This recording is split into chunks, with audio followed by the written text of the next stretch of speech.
সাপুরিয়া এসে বৃন্দার কুকীর্তি ফাঁস করে ছদ্মবেশী বৃন্দার মুখোশ খুলে দিল রাঙার সামনে।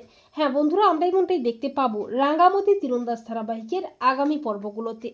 রাঙাকে শেষ করতে ছদ্মবেশী বৃন্দা রাঙার তীরের ফলার মধ্যে বিষাক্ত সাপের বিষ লাগিয়ে দেয়, যাতে করে তীরের ফলায় হাত দেওয়া মাত্রই রাঙার হাতে বিষটা লেগে রাঙার মুখের মধ্যে গেলেই রাঙা শেষ হয়ে যায়।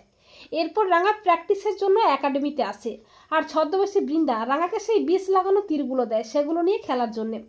বৃন্দাকে এক ঝলক দেখে অবাক হয়ে যায় রাঙা। রাঙার চেনা চেনা লাগে ছদ্মবেশী বৃন্দাকে। এরপর কোচ ম্যাডামের কথায় রাঙা বৃন্দার হাত থেকে বিষ লাগানো তীরগুলো হাতে নেয় প্র্যাকটিসের জন্য। কিন্তু তক্ষুনি অফিসার সত্যজিৎ রাঙাকে ফোন করে বলে, আমরা একজন সাপুরিয়াকে ধরে এনেছি, যার সঙ্গে তোমার বড় বৌদি যোগাযোগ করেছিল, তাকে নিয়ে আমরা এক্ষুনি একাডেমিতে যাচ্ছি। এরপর সত্যজিৎ সাপুরিয়াকে নিয়ে একাডেমিতে আসে। সাপুরিয়াকে দেখে ভয় পেয়ে যায় ছদ্মবেশী বৃন্দা। সাপুরিয়া বলে, একজন মহিলা আমার কাছে গিয়েছিল আর আমাকে অনেকগুলো টাকা দিয়ে আমার কাছ থেকে বিষাক্ত সাপের বিষ কিনে এনেছিল। তা শুনে রাঙা চমকে যায়। রাঙার সন্দেহ হয় ছদ্মবেশী বৃন্দাকে দেখে। রাঙা বলে, কে তুই? সত্যি করে বল, কে তুই? তোকে কেন আমার এত চেনা লাগছে? এই বলে রাঙা বৃন্দার ছদ্মবেশটাকে টেনে খুলে দেয়।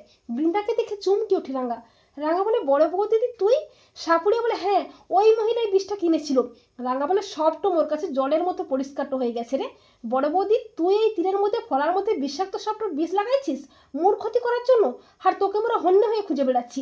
এরপর অফিসার সত্যজিৎ বৃন্দা ও সাপুরিয়াকে অ্যারেস্ট করে।